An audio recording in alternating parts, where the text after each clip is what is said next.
last 29 days of the month the toughest.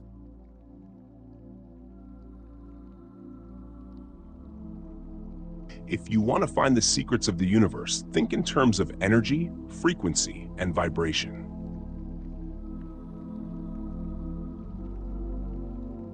Be alone. That is the secret of invention. Be alone. That is when ideas are born.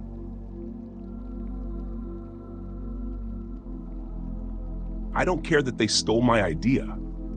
I care that they don't have any of their own.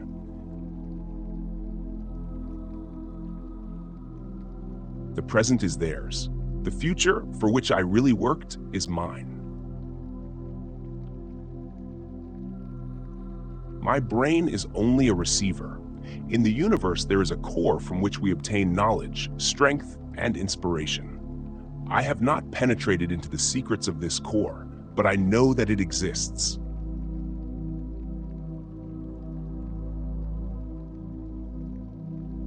If your hate could be turned into electricity, it would light up the whole world. Antisocial behavior is a trait of intelligence in a world full of conformists. Life is, and will ever remain, an equation incapable of solution, but it contains certain known factors. The day science begins to study non-physical phenomena, it will make more progress in 1 decade than in all the previous centuries of its existence.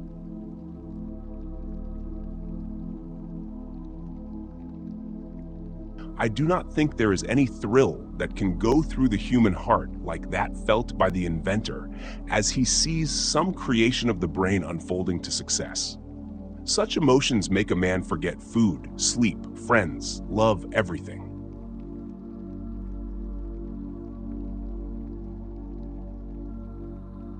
A new idea must not be judged by its immediate results.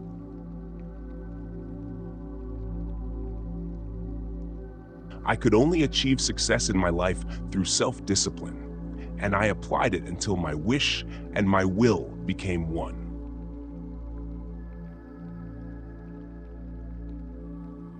The scientists of today think deeply instead of clearly. One must be sane to think clearly, but one can think deeply and be quite insane.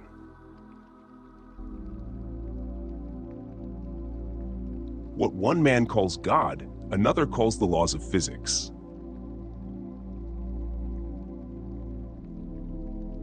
Every living being is an engine geared to the wheelwork of the universe.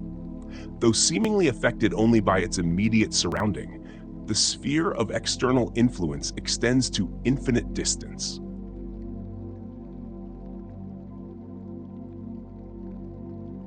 Our entire biological system, the brain and the earth itself, work on the same frequencies. All that was great in the past was ridiculed, condemned, combated, suppressed, only to emerge all the more powerfully, all the more triumphantly from the struggle.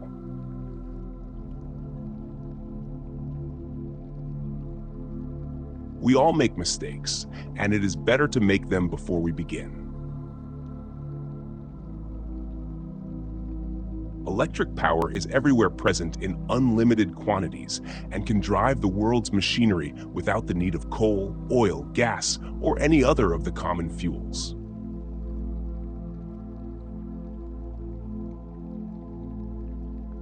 I am even grateful to Einstein and others because through their erroneous theories, they lead mankind away from that dangerous path I followed.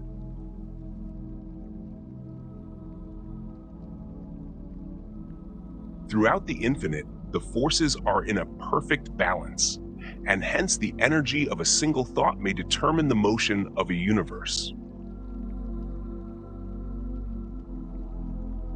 No free energy device will ever be allowed to reach the market. The idea came like a flash of lightning, and in an instant the truth was revealed.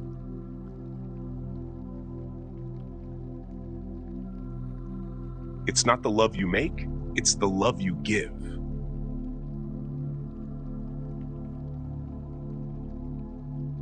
I'm trying to awake the energy contained in the air. These are the main sources of energy. What is considered as empty space is just a manifestation of matter that is not awakened.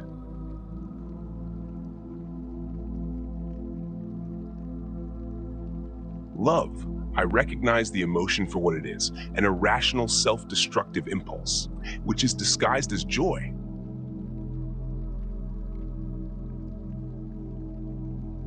Our virtues and our failings are inseparable, like force and matter. When they separate, man is no more.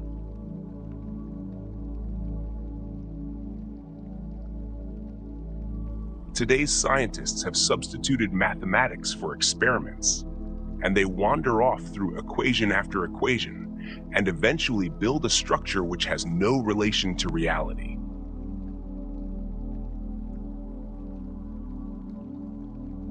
Great moments are born from great opportunity.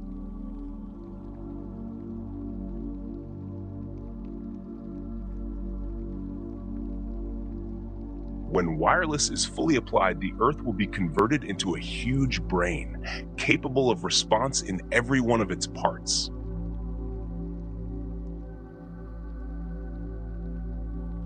You may live to see man-made horrors beyond your comprehension.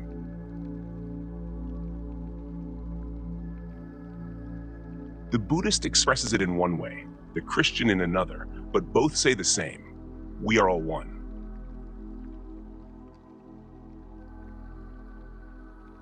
Peace can only come as a natural consequence of universal enlightenment. The desire that guides me in all I do is the desire to harness the forces of nature to the service of mankind. Each day we go to our work in the hope of discovering. Inventors don't have time for married life.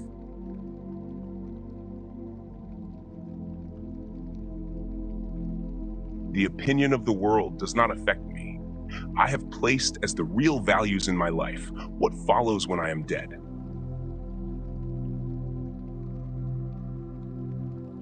Perhaps I failed, but I did my best. These masters of mine may do the rest. Everyone should consider his body as a priceless gift from one whom he loves above all, a marvelous work of art, of indescribable beauty and mystery beyond human conception, and so delicate that a word, a breath, a look, nay, a thought may injure it.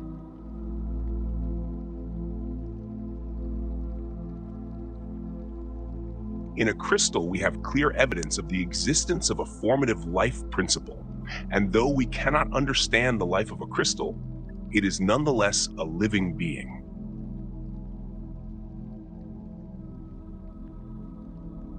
My belief is firm in a law of compensation. The true rewards are ever in proportion to the labor and sacrifices made.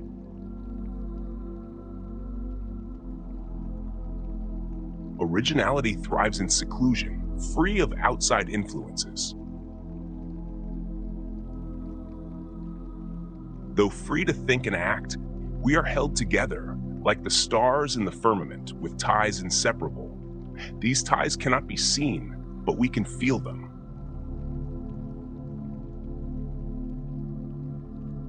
But instinct is something which transcends knowledge. We have, undoubtedly, certain finer fibers that enable us to perceive truths when logical deduction, or any other willful effort of the brain, is futile.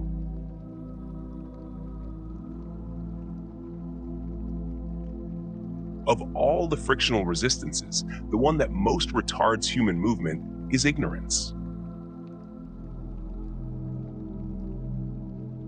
Invention is the most important product of man's creative brain.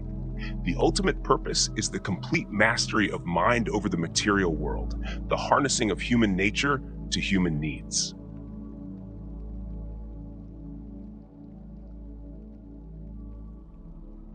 Of all things, I liked books best. My father had a large library, and whenever I could manage, I tried to satisfy my passion for reading.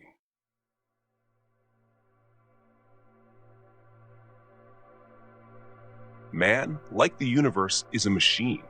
Nothing enters our minds or determines our actions, which is not directly or indirectly a response to stimuli beating upon our sense organs from without.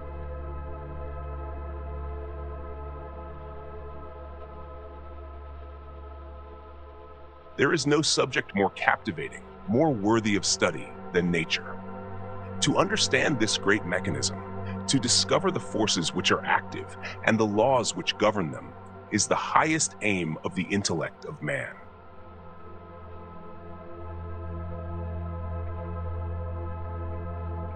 The beauty and the scent of roses can be used as a medicine and the sun rays as a food. In the 21st century, the robot will take the place which slave labor occupied in ancient civilization.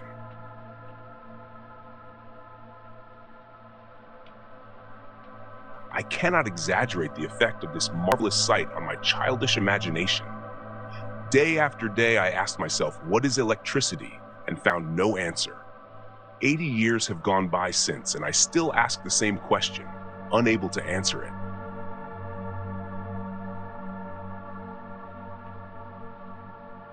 The motors I built there were exactly as I imagined them.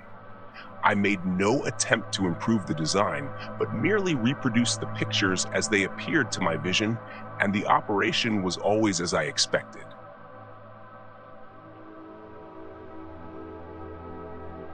To know each other, we must reach beyond the sphere of our sense perceptions. Money does not represent such a value as men have placed upon it. All my money has been invested into experiments with which I have made new discoveries, enabling mankind to have a little easier life.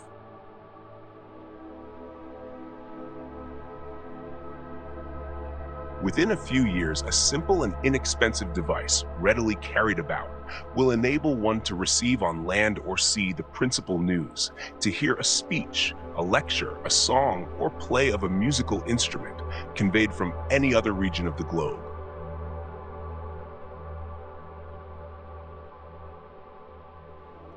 We crave for new sensations, but soon become indifferent to them. The wonders of yesterday are today common occurrences.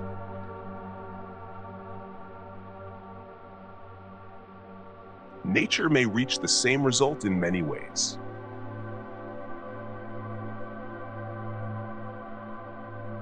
My mother understood human nature better and never chided. She knew that a man cannot be saved from his own foolishness or vice by someone else's efforts or protests, but only by the use of his own will.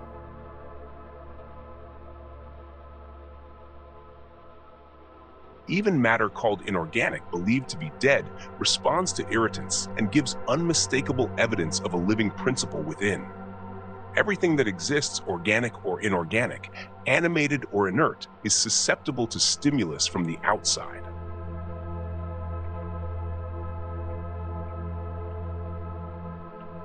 My mother had taught me to seek all truth in the Bible.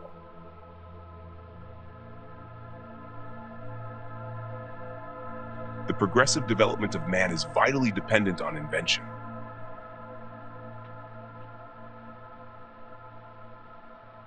To create and to annihilate material substance, cause it to aggregate in forms according to his desire, would be the supreme manifestation of the power of man's mind, his most complete triumph over the physical world.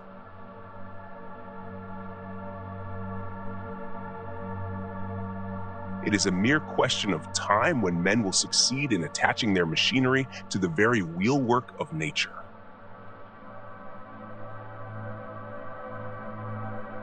When natural inclination develops into a passionate desire, one advances towards his goal in 7-league boots.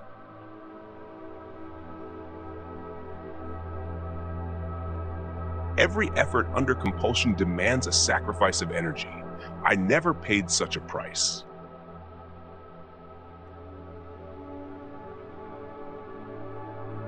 It seems that I have always been ahead of my time.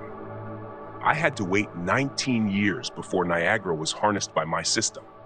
15 years before the basic inventions for wireless, which I gave to the world in 1893, were applied universally.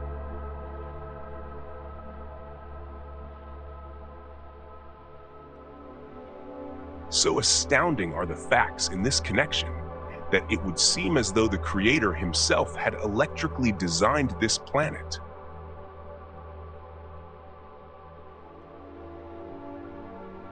We build but to tear down. Most of our work and resources squandered. Our onward march is marked by devastation. Everywhere there is an appalling loss of time, effort, and life. A cheerless view, but true.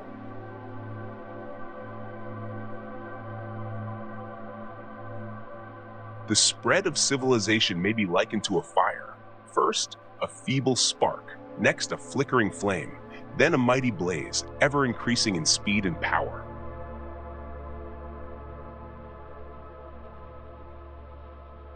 To conquer by sheer force is becoming harder and harder every day. Defensive is getting continuously the advantage of offensive as we progress in the satanic science of destruction.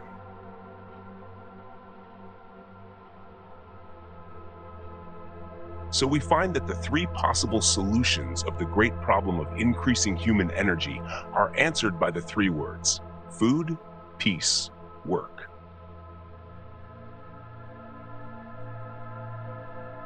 If Mr. Edison had thought smarter, he wouldn't sweat as much.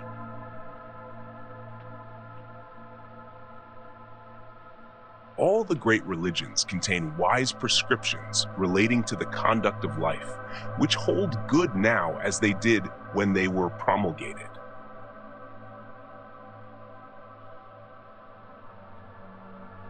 Ere many generations pass, our machinery will be driven by a power obtainable at any point of the universe.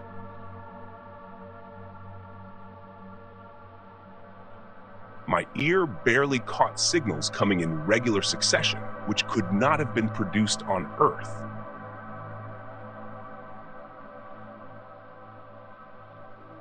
We should begin at the very root from which we spring. We should effect a radical reform in the character of the food.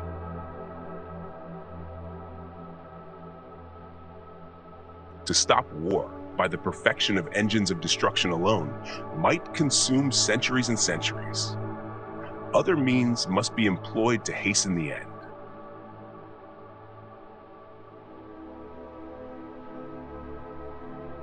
Fights between individuals, as well as governments and nations, invariably result from misunderstandings in the broadest interpretation of this term.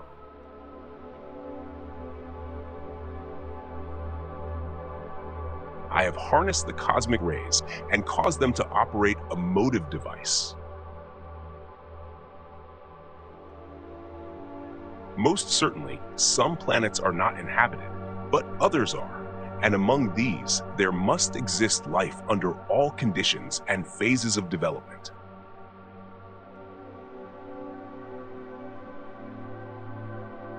Our senses enable us to perceive only a minute portion of the outside world.